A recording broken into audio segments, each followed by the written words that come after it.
Hello and welcome to yet a very special edition of New Day Calumet City. I'm your in-studio host, Sean Howard. Today, we're grateful and honored that our mayor and our executive producer is here today to just give us a capsule, if you will, of some of the things that are impacting our community right here, especially over the last 12 months. And without further ado, Mr. Mayor, welcome aboard. Thank you, sir. Thank you, Sean. We know that the fall season represents back to school for many, but for us, it's the opportunity to look back to see how much we've accomplished and the things that we have to look forward to in the future. But before we do that, we know that the town was recently hit by what we call an abnormal occurrence here in Calumet City, given the enormous floodings. And even though you've taken to the airways and to the newspapers to talk about it, just for our viewers, just in just short time here, just talk about how we got through that point, how we're getting through that point, and how residents can get involved. Well, this has been a challenge for our city. I mean, our city is going through it and residents have lost a lot. So I want to give my heartfelt sympathy to the residents who have lost it, but let them know that this city has their back. We've been out there since the incident happened on Sunday, September 17th. We've not only had our public works crews out, but we assisted residents through towing, free service through towing. We assisted residents through restoring their houses, where the city paid for a company to go out, restoration company. And we also have two other companies that's coming out to look at residents who've had their houses collapse in the middle. And now we've seen public works work around the clock. Yeah. Yes, a lot of overtime hours, but it was worth it. People have been in dire strait. Now, this is what they call a 500-year event. Yeah. Never has happened. And it appeared that what we call an almost tropical storm, if you will, just hovered over one section of Calumet City, Dalton, and other neighboring communities. But you went to the airways right away to talk about how residents could engage and get involved and get help. And I know a lot of data collection is involved with that. Just talk about the aspect of the events that happened in the special city council meeting that led you to go public. Well, I asked the city council for authority up to $3 million to assist residents. City council authorized $1 million, which I felt wasn't fair enough. Our residents are hurting and they need help. And we had two aldermen who were against it, that we needed help for our residents. Luckily for us, we had our fire department, our police department, we had everyone pulled through. We even had FEMA out here, and we also had the American Red Cross, who just yesterday gave out 1,100 kits, cleaning kits and supplies to residents who need help. We place residents into hotels just to make sure that they're comfortable in their homes. Right, and like I said, this is a very abnormal event. As you look forward now with the restoration services, and I know you capped it off at $1 million, but you've made it very clear, whatever those that cost may end up, you would be obligated to come before the city council and say, we have to meet this demand. Can you talk about that? We do. We have American Rescue Funds still left in our budget to the tune of $4 million. And we're going to use that. We authorize $1 million. If it goes over $1 million, we're going to bring it back to the city council and tell them to authorize the payment of the bills for those services. Before we get to the other matters here that we want to talk about on the show, just finalizing this particular segment, you've been lauded by newspapers and many how you just stood in front of this particular item. And we've heard the other towns may have been impacted, but you wasn't afraid to go public and say, this is what it is. And now let's talk about some of the monies that you're going to bring in to fix this 40-year-old system that's really declining. And you've talked about, in part, you've talked about how the infrastructure system is aging, it's declining rapidly, and you inherited this storm just a little over 2 years in office. And talk about how you're going to fix the long-term problem. Well, it's long-term. This has been going on since the 70s. And let me just address this, that residents say that we need to open the floodgates. And that's not true, because there's no floodgates in Calumet City. We have pumps. We got 11.5 inches of rain in an hour. No system can handle that that kind of rain, especially a system like ours. Exactly. Which is outdated and needs repair. We brought in $100 million to repair our system, and it's going to take time. And residents need to be patient. We didn't get in this situation overnight. And we're not going to get out of it overnight, but $100 million is a great start to get our infrastructure fixed. And you've identified identified these funds to your own civil engineers that are here on duty. Other countless engineer studies have been performed, and those monies are now beginning to trickle in. But I think the residents must understand, a little under 2 years in office, a little over 2 years in office, and you've been able to identify and secure that type of funding is enormous. And some of the other mayors have lauded you in that effort. But obviously, your experience here as an alderman, your experience as a state representative, you've been well-rounded, and you can identify those funds. Yeah, and in my other role as a state representative, part of that is to bring in funds, not just for Calumet City, but other communities. So we have one of the best economic development departments that help us identify grants, go after grants, apply for those grants, receive those grants, and be good stewards of the public dollars. That's the main thing, because we have identified a great resource to go after these dollars and get this money. Right. We didn't get this $100 million just because people like me. We got this $100 million, because they like me. We got this $100 million because they know what we're doing and we're going to do it right. Right. And you got a great brain trust around you in your economic development department, your engineers, they all are best in class. That's a great segue, if you will, to talk about some of the things that this administration has accomplished over the last 12 months. And going to the issue of grants. You ran on a platform of not raising taxes and identifying grants to come in to help, uplift the city, if you will, and give a break to some of the general fund issues that the city was having, the things that you inherited. Yeah. Talk about your mindset as you came into office and going after those funds and how you wanted to use those funds. We're not talking about flooding. We're just talking about the overall operations of the city. Well, it was challenging because part of what this system was, it was outdated. Calumet City was outdated. We were stuck in the 70s. We were stuck in the 70s in technology. We were stuck in the 70s in infrastructure. We were stuck in the 70s in our police department, our fire department. So upgrading the system with those three areas, technology, infrastructure-wise, was kind of hard. We had to look at doing that all at once. Getting the grant funds, we took the budget from $29 million to almost $53 million now. Now that's a segment within itself, and that's where you utilize grant funding to come in to ease the pressure of the budget. Obviously, the city council had a big deal in helping you get to that point, but that was part of your vision, and you were relentless in that particular mandate. Obviously, you have Val Williams in your economic development department, who's considered best in class throughout the suburbs. Glad she's here in Calumet City. You and Val work hand in hand daily to identify those particular areas. But let's talk about public safety. Because, obviously there was a lack of resources there. Let's talk about how you utilize those funds in that particular realm. Well, the past administration didn't apply for the COPS grant. It's a competitive grant. Well, they pay us, or they give us $4 million to hire police officers. So every year it's a competitive grant. And every year since this administration, since I've been in, we've applied for and gotten the COPS grant to hire police officers. When I came back as the mayor, our police department was depleted. And now we've hired over 29 police officers. In a more diverse police department. More diverse. We've hired more women police officers than ever before. We've hired more Black women police officers. We've hired more Hispanic police officers in the last probably year, where before we weren't hiring police officers. There was a freeze on hiring police officers, policemen and firemen. So add firemen to that too. We've hired almost 16 firemen and then also 29 police officers to make sure that crime and safety is my number one goal in Calumet City, to make sure residents feel safe in their town. And the fire department is regarded also a best in class unit, as is the police department, but you've really done well in reshaping the resources in the fire department. We're bringing that air of diversity there as well. Not only bringing an air of diversity, but again, technology. We've hired and implemented a system in our fire department, not only for residents who call, but we also get probably 90,000 calls or more in a year from our fire department. And they're on call after call and they're assisting residents. They were assisting residents and they were getting residents out of their car during the storm. And we know we got a top class fire department, but also we got to have the technology to make sure, and the vehicles. We didn't have the newest equipment for them.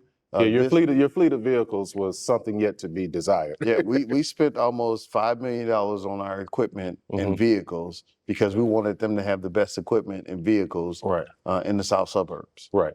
You know, let's look at economic development because, I mean, you've been steadfast, you've been tough on River Oaks Mall, Yes. but you brought a lot of businesses in. We've seen restaurants and other small business and developments come through town here, but you've not only identified Torrance as a major source of economic development, but future-wise, you've looked at the Calumet, the CalSag, and I know you have some great ideas toward that. Yeah. Talk about how the water flow through all these African American towns, people have just not taken advantage of that. And you see there's a prime opportunity for Calumet City. Well, one of our greatest resources is water. Yes. I mean, we know that water can work both ways, as we saw with the storm. It can work against us.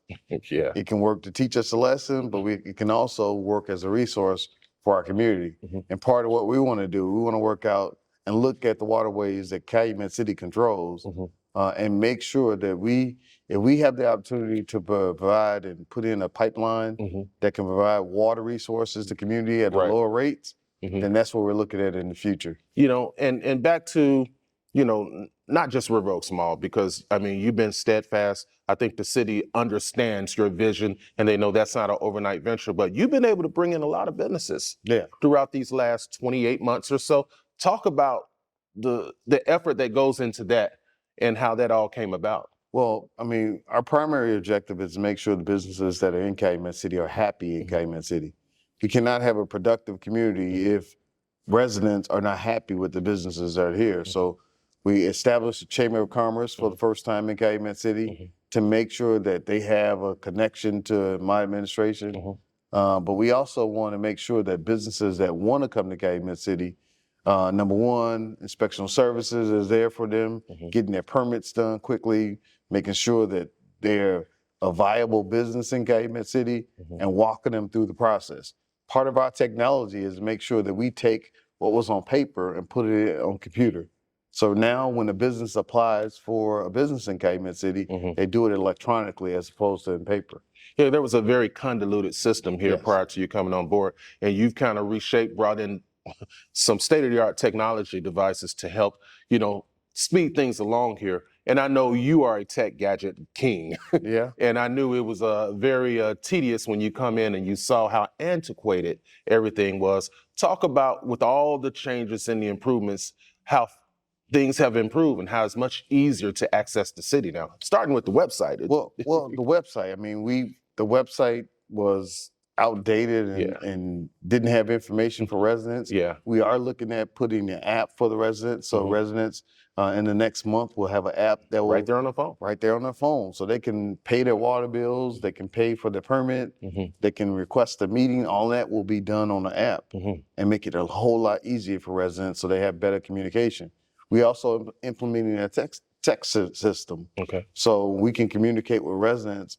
Oh, Via those are text alerts. Yeah. text alerts. Yeah. So all of that will be a part of our app system that we're going to debut in probably another month to make sure that we are connected to our residents and they have the up-to-date information that's coming out of City Hall. Yeah. Some people don't realize when you run for a public office and you inherit these enormous challenges, people think, hey, Thaddeus Jones there is going to change overnight. Yeah. It's not easy. It's not.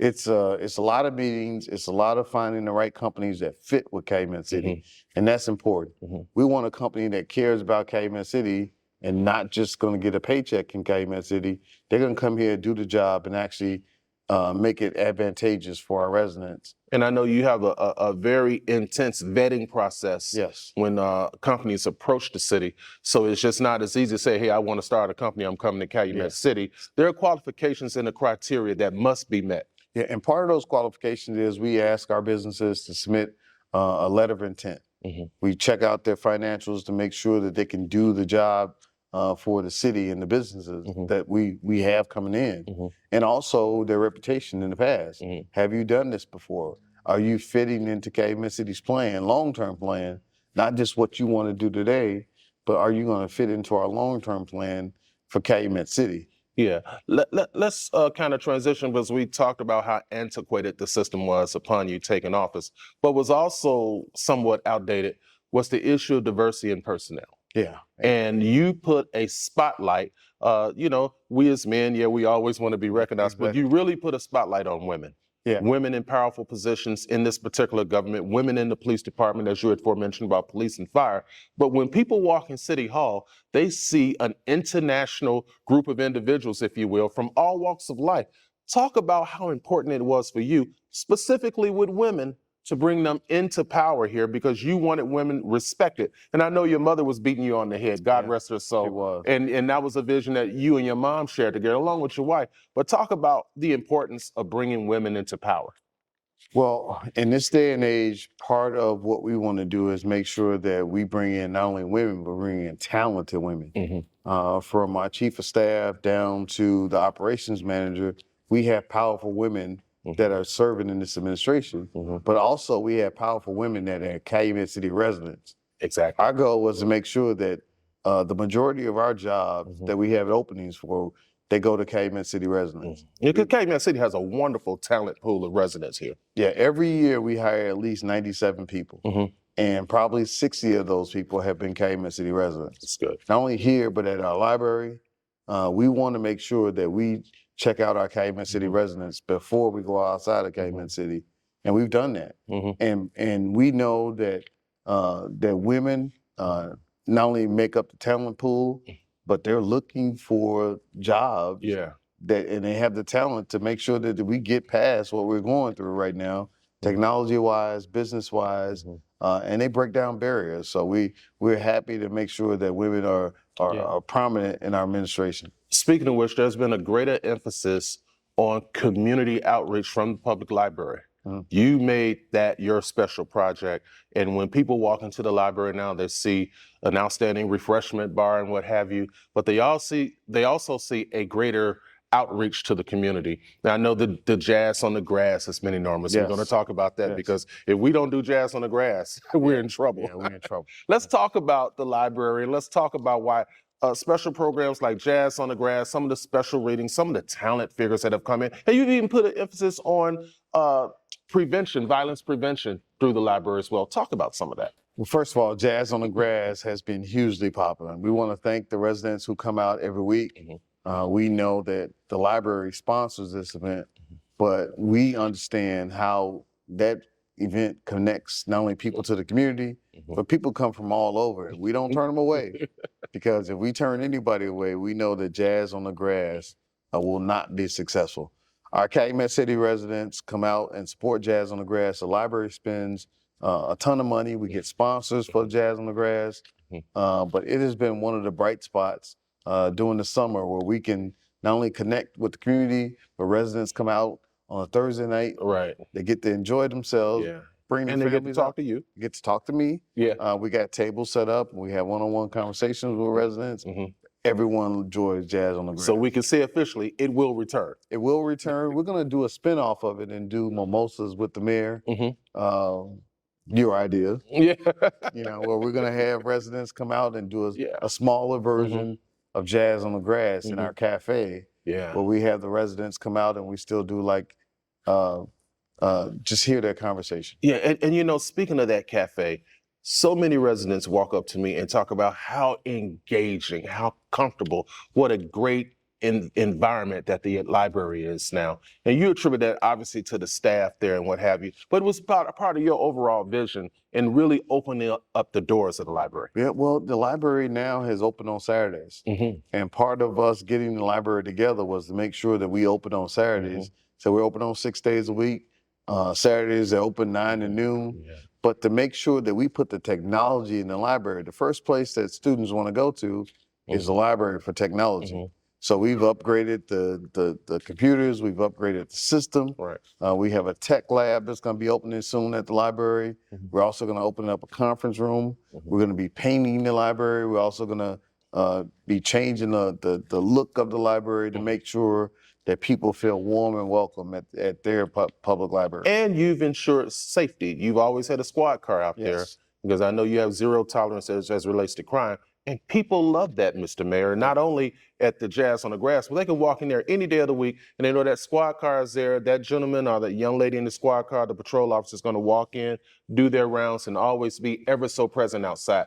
That's an important factor, especially in the world of technology where people tend to go far left on us and really take this to a broader negative extreme. You've assured to the people of Calumet City, you can feel safe and comfortable here. Yeah, and part of that is making sure that, everyone gets checked out. When you got to check in when you go to the library, every library does that. We work with our Secretary of State, Alexi Janulius. He's giving us grant money. He's giving us money to make sure. Grant dollars again. Grant dollars again. So grant dollars are flowing through our library as well, but he's giving us grant dollars to make sure that our books are upgraded. People have commented to me that they see some empty bookshelves. That's because there are some books that have not been checked out in 25 years. Right. So the library is going through removing those books, but making sure that we have new technology, we have new books. We're going to start bringing out authors to come out and showcase. We did a woman who did her book. She wrote a book in Calumet City. Wow. We bought 1,000 of those books to distribute to schools. City supporting its residents. Yeah, and she lives in Calumet City, and her daughter was there featuring her book. We want to make sure that we highlight people who want to come in and read to students, but also be a part of what we do. And thank you for the mimosas. That helps too. Yeah, But, the mimosas. As we close out this particular show, a lot has been accomplished. You are not only the mayor, you're the state representative as well. So you have a keen sense and a great understanding of how municipal government should run. Looking over the next 24 months, what should people expect from the Jones administration? They should expect us to bring in new projects, new housing. We're going to debut the Shop with Calumet City soon, where residents will get discount cards at select restaurants and businesses that join into our program. You're going to see more activity from our business community. You're also going to see more grants coming in and more construction projects. Now we're going into the construction phase. Where we want to start breaking ground on a bunch of these projects that we have in the hopper that we're going to do. Right, as we had mentioned from the onset, talking about the $100 million of funding that you secured and identified and currently securing.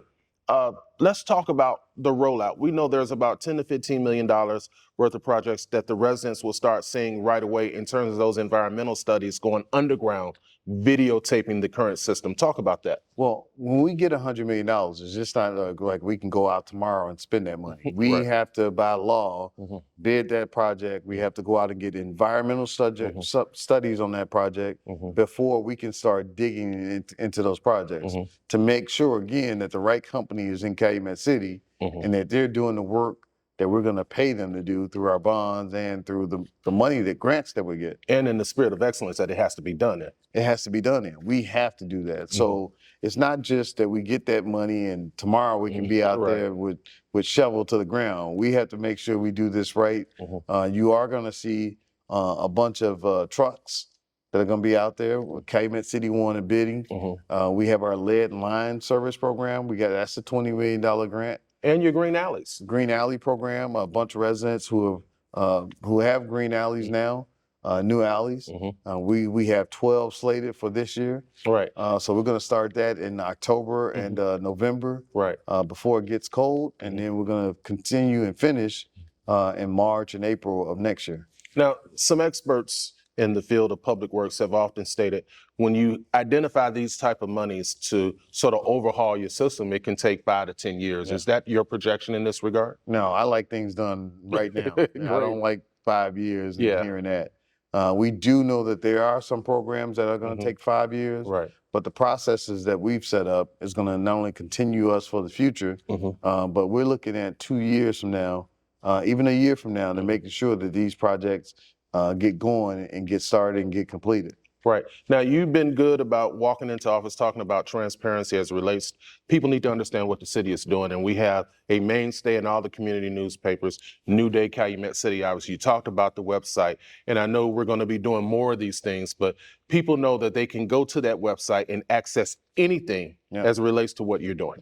Well, not only the website, but again, the app. The app is going to be more helpful than the website as they connect each other and make sure that they're talking to each other, because residents will be able to get the same thing from the app that they get from the website.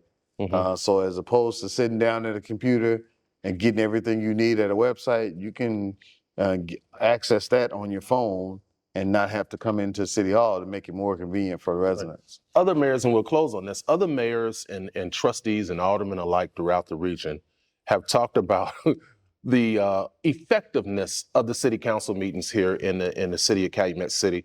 Not that every alderman, the mayor, and the treasurer, and what have you, can always agree on everything, but you kind of do your pre-meetings. So when you get in these meetings normally don't last an hour.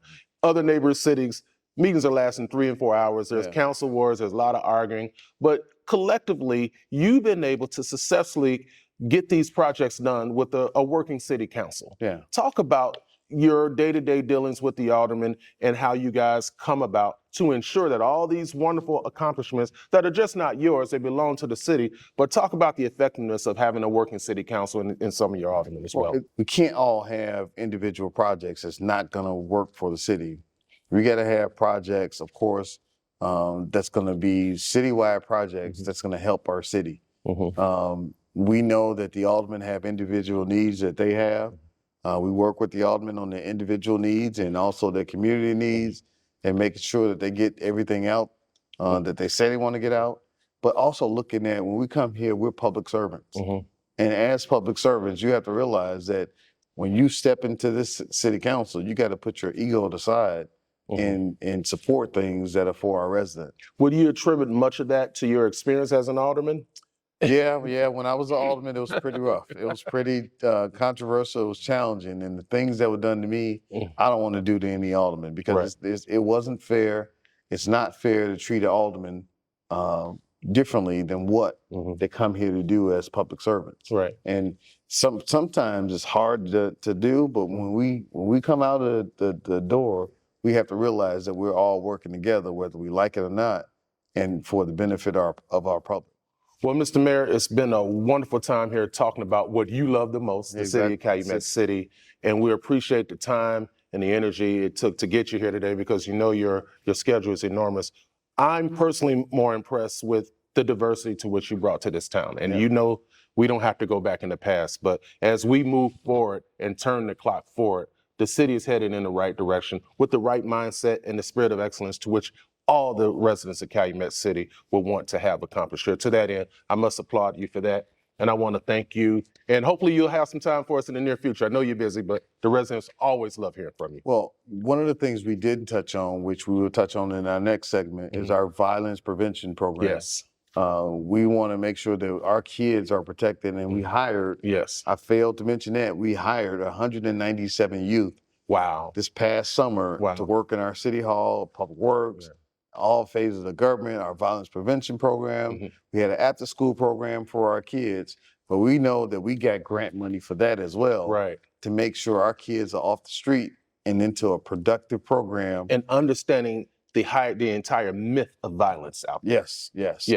That's, and I'll tell you what, you, myself, and Chief Kolash and the Violence Prevention Coordinator will do a segment right here on the show coming up real soon. Can I count on you? Yep, you can count on us. Definitely. All right. Well, we want to thank you, the residents of Calumet City, for joining us here on New Day Calumet City. I've been Sean Howard, your in-studio host right here from Calumet City Hall, along with our executive producer and our mayor, Mayor Thaddeus Jones.